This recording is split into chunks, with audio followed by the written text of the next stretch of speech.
In the first two videos on global strategy, we explored the motivations of why firms expand across geographic markets and then how they select countries in order to expand into. In this third video, we now will examine the different strategies firms use or can use to achieve this geographic expansion, and then also the entry method firms use. The important thing to note at the start here is this geographic expansion strategy and the method of entry is a joint decision. It's not two separate decisions, and it should fit with their core competencies in their home market. In other words, firms should be moving abroad from a position of strength, not from a position of weaknesses.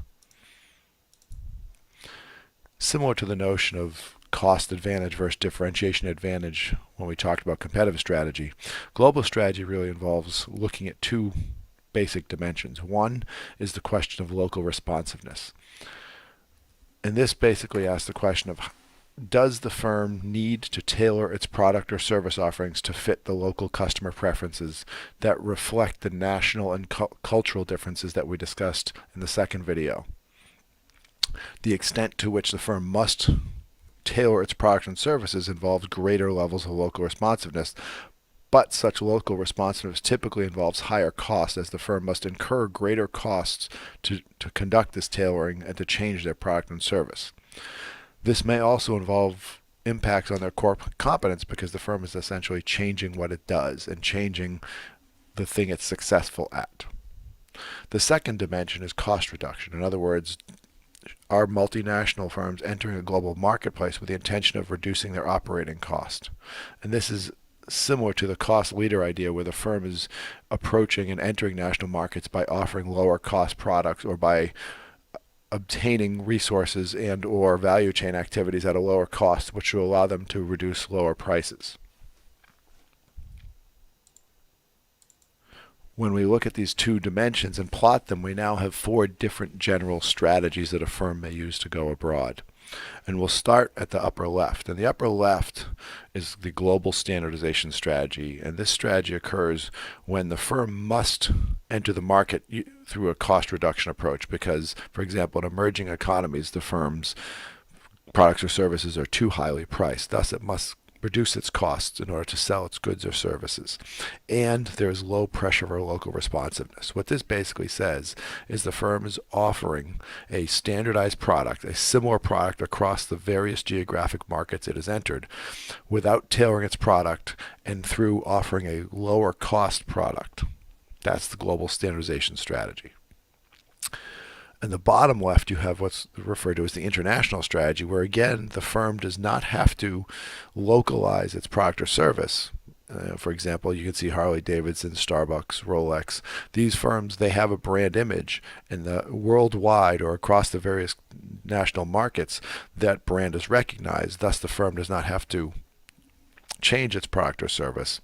And in these markets, there is room or capacity for a higher priced good or service. Thus, many luxury products or higher end products follow an international strategy because the consumers in those different markets are buying it for that brand. So the international strategy, again, is a similar product or service across various markets, but at a higher price point because there's little need for cost reduction.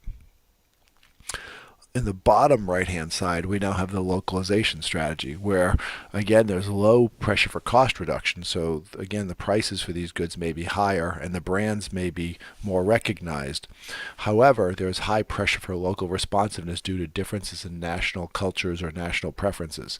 Thus, the firm must adapt the product or services to fit local markets. For example, Nestle may have to adapt its candy to fit local tastes because certain preferences and cultural norms exist. Or, for example, McDonald's may have to, when it enters India, cannot offer beef hamburgers because of religious differences, and thus must offer lamb burgers, which is their biggest selling product in India. The localization strategy involves relatively extensive changes to the product or service to fit the national market the firm is entering, and thus that's why it's referred to as localization. But the firm can offer it at a higher price point because there is low pressure for cost reduction. And then finally, in the upper right corner, you have sort of the almost the hybrid strategy of the transnational strategy, where the firm has to be locally responsive, thus change its product or service, but must do so trying to minimize costs or reduce costs in order to offer products and services that fit the national market. And here what the firm tries to do is try to possibly keep the core of its product the same, but then localize various dimensions of it that are easier and or more cost effective to localize to fit the national market. So this transnational strategy really is a combination of the two. So when entering a foreign market, when the firm chooses the country it's entering, that country that it's entering, that country choice is also impacted by the strategic decision. So it's not really a completely separate decision. It's looking at what opportunities exist within that country and then what type of strategy would the firm pursue that would allow it to be successful in that country. And again, ultimately, the firm is going to try and leverage its core competencies. So, for example, a firm that is a differentiator or a focused differentiator in its home market with a high cost structure, they're going to have trouble entering markets that require cost reduction. So it's unlikely that a differentiator in the home market will pursue a global standardization strategy or a transnational strategy in a foreign market because of the need for cost reductions. Thus, the multinational enterprise will look for markets that are open to pursuing an international or localization strategy because it's a differentiator with a higher cost structure and probably a stronger brand. So again, the firm is trying to match its strengths, its strategy, and fit that with global markets and different countries where that strategy can be leveraged towards extending its competitive advantage across geographic markets. The final issue here involves the method of expansion or how the firm executes its strategy. And as you can see along this graphic here, there are variations in terms of the level investment required and also the amount of control the firm has. Exporting offers the firm the lowest or cheapest way to expand geographically, but also the lowest level of control, where the firm is simply selling its product or goods in overseas markets through use of exporters and distributors, but the firm has a little control what happens once the product leaves its warehouses. As we move further to the right towards strategic alliances, we look at licensing and franchising and joint ventures, which are partnership agreements with foreign entities. These offer the benefit of working with local organizations or local partners who know the market better. They require more investment than exporting, but they also provide the firm with greater control and risk sharing, and they allow the firm to learn about those markets and those national differences. And then finally, on the right-hand side are subsidiaries where the firm owns, and this is really the ownership test as far as the geographic expansion, where the firm owns 100% of the operation. And this involves obviously higher investment, but also greater control. But it may also potentially involve greater risk if the firm does not completely understand the market. So typically what firms do is they will initially start their geographic expansion through exporting, and then as they start to get a little bit better sense of the market, they will seek a partner through either licensing, franchising, or joint venture to learn more about the market.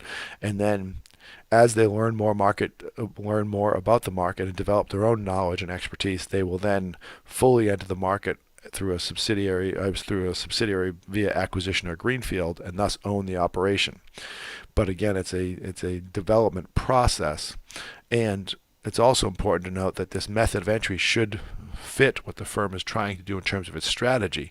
So for example, if the firm needs to protect its intellectual property, it may not use exporting or perhaps licensing and franchising, and it may focus more on joint ventures or subsidiaries to control its intellectual property. As a result, this internationalization or this decision to globally expand involves a simultaneous set of choices about where, what strategy, and what method of entry that all need to fit together to protect the firm's competitive advantage and allow the firm the ability to extend its competitive advantage in the markets it enters.